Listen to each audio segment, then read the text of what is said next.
What's going on, everyone? Before we get into the video, just want to take this time to tell you to go to the description, see the link at the top, hit that link and download the One Football app, guys. It's the one-stop shop for all your football needs. As you can see, it's got all the news right now going on, everything you need to know about Liverpool's season, what's happening, the squad, go through, see what's going on with all the individuals. Just check out all the details of the squad. And we know about those transfers, people. What more do we want to do, especially right now, to check out those transfers and see what is Listen, when it comes to Liverpool, there ain't even going to be any transfers. But you know what we got to do. We got to check anyway.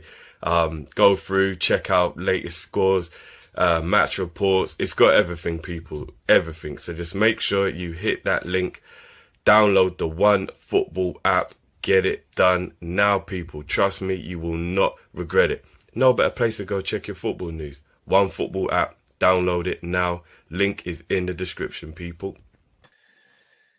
How you doing, lovely people? It is Friday, the 27th of August, and we're just about to embark on a bank holiday weekend. So first and foremost, people, hope you had a lovely week. Hope you have a fantastic Friday. Little plug for later on. We will be going live at around 7 p.m, 7:15-ish for our Rival Watch and Kop-Ish call-in live, where you guys get the chance to call in, ask your questions, make your comments and statements, and we respond live on site. Firstly, please smash the like button, subscribe if you're new to the channel, and leave a comment below. Also, shout out to our sponsors for this video, One Football. One Football, the one-stop app for all your football needs. So make sure you go in, click on the link in the description and download. Right, people, let's get into the action. First topic on the agenda. This man, Yves Bissouma. Anyone who knows me knows I'm a massive, did I say massive? Massive fan of Yves Bissouma. In my opinion, probably the best centre midfielder outside of the top, or should I say big six teams. An absolute juggernaut of a midfielder. Great feet, tactically aware, good passing range, good at driving the ball, good dribbling, excellent tackling. I think he's a complete midfielder. Yesterday, Liverpool were linked with him. Today, the link's been shut down. Kind of in keeping with how this window's gone, to be honest. We get linked with a good player, and then the next thing you know, cut off, cut down. I know there's only a few days left of the window. I did say I think we'll get 2 players in before the end of the window. I still think we will. I don't know how we do it. I still think we do, though. And if Bissouma is one of those players, I'll be over the moon. However, with his price range, the fact that Klopp's come out a few times and spoke about midfield, even though Klopp has said other things in his press conference today, which I think we'll touch on later on in the show, I'm hoping there's a chance for Bissouma, considering no one else has gone in for him. Because if you don't get him now and he has another great season, I don't see us getting him next season. And that would be very unfortunate for a player that I believe can do more than replace Gini, could become a top Liverpool player for many, many years to come. So I don't know about you guys. As I said, I'm a big fan, so maybe I'm a little bit biased. Maybe I'm not thinking about other midfielders. Maybe I'm underrating some of the midfielders we have already at our disposal. But guys, I'd love to hear from you in the comments below. Let me know what you think of Yves Bissouma. 40 million is the price being touted. Do you think he's worth the money? Should we go in for him? Yes or no? Next person on the agenda, star boy, young master Harvey Elliott. Again, another player I rate really highly. Really happy that he went out on loan last season and got some well-earned minutes.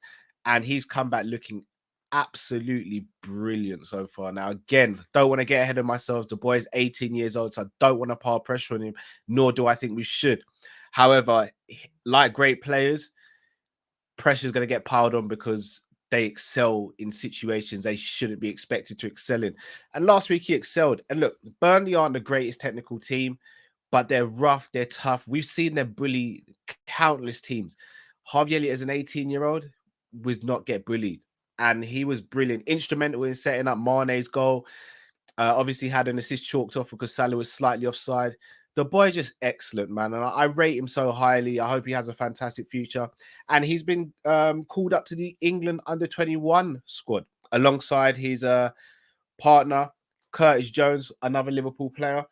And I'm delighted for Harvey Elliott. I'm surprised it's taking this long. This is his first under-21 call-up. I got to be honest, I thought it would have come sooner. I think it should have come sooner. But I think, again, it's just another string to add to his a bow. I mean, the boy is excellent. The kid is going to be a special footballer. Obviously, I hope he's with us for the next decade minimum. But obviously, we've seen the likes of Wilshere and before him, players like Michael Johnson not hit their peak. And I think Harvey's different. I think Harvey avoids injuries. I think he's different, especially playing for Liverpool with his boyhood club. He's got Klopp with him. Hopefully, replace Klopp with a great manager in a couple of years' time. I've just see the sky's the limit for this guy. And I think if he does play for the under-21s, I think he'll have a very good showing. I think he'll do really well. And long may it continue. And look, he could be in that England squad before you know it. You really could. England aren't necessarily blessed with a wealth of central midfielders. Attacking players, yes. Attacking midfielders, yes. But Harvey Elliott is developing his game to be more of a complete midfielder. If he's able to do that, he could be knocking at that door sooner than you guys think. Next story we're going to cover. This man, Joel Matip. In my opinion, top 3, top 4 centre-backs in the Premier League. Easily, in my opinion, the most underrated centre-back in the Premier League. I think people forget that because of his injuries. The guy is excellent, reads the game brilliantly, does everything a defender needs to do. And he's come out and, dare I say it, jinxed things a little bit. But look, I'm happy to hear it. He says he's in the best shape of his life and he just needs a few more games under his belt to prove that. Obviously, I'm paraphrasing because I don't want to read the whole quote. But if that is the case, if we've got a fit peak Joel Matip, we are in business, people. We really are. I'm going to ask this question to everyone in the comments. When was the last time Joel Matip had a bad game in a Liverpool shirt? Serious question, because I can't remember. And I know people come back and say, well, he hardly plays. No, you're right. You're absolutely right. But so does Eric Bailly for Man United. And I'm not throwing shade here. Eric Bailly doesn't play all the time for Man United. But I can think back to a couple of, sketchy games he's had. And I think Bailly is an excellent defender, by the way. But Joel Matip, I cannot remember the last time he had a bad game. And he plays more stretches of games than Eric Bailly has since he's been at Man United. Joel Matip, when he plays, is excellent. Excellent. And if he can stay fit for even 3/4 of the season, and then you still got Gomez, Konate, and I'm praying Nat Phillips still, woo, we're good at centre-back.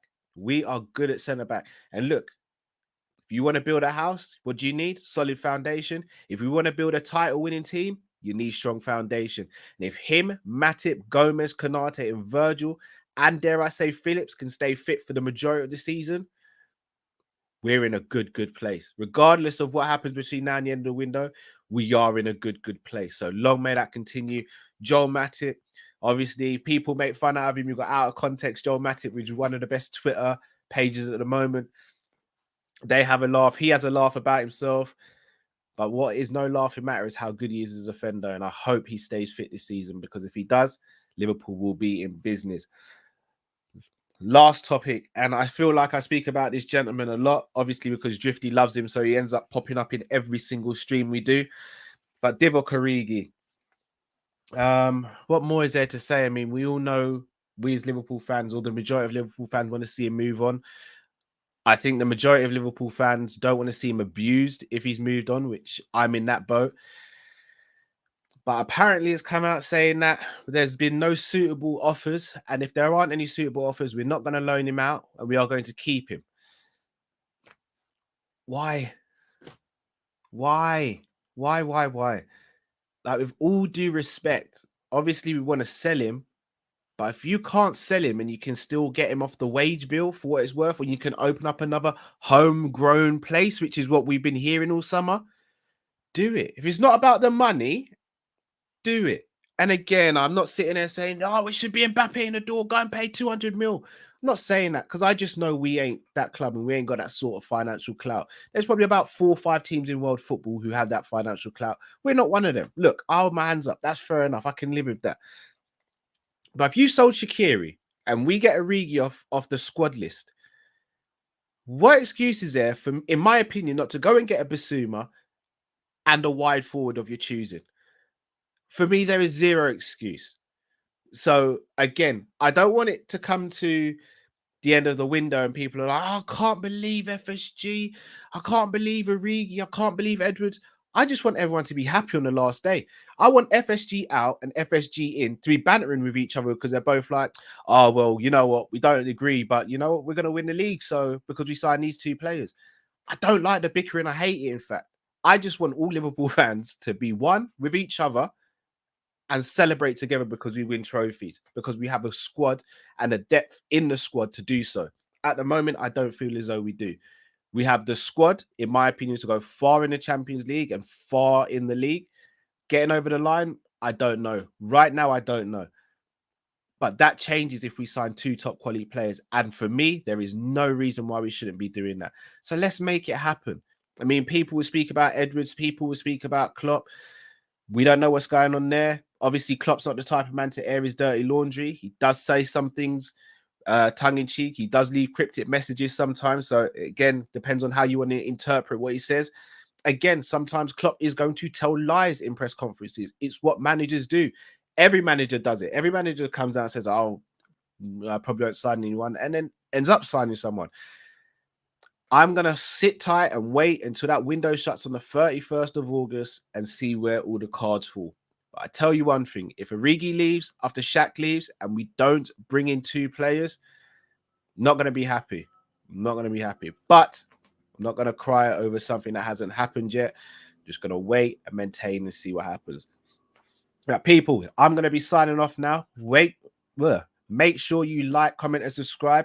Make sure you download the OneFootball app. Go to the link in the YouTube description and click on that now, people. You'll absolutely love the app. It's a brilliant app. We'll be back later on this evening, so make sure you check us out for that. And until next time, people, stay safe, stay blessed. My name is Callum. We are Team Kop-Ish, and we are out, people. Take care.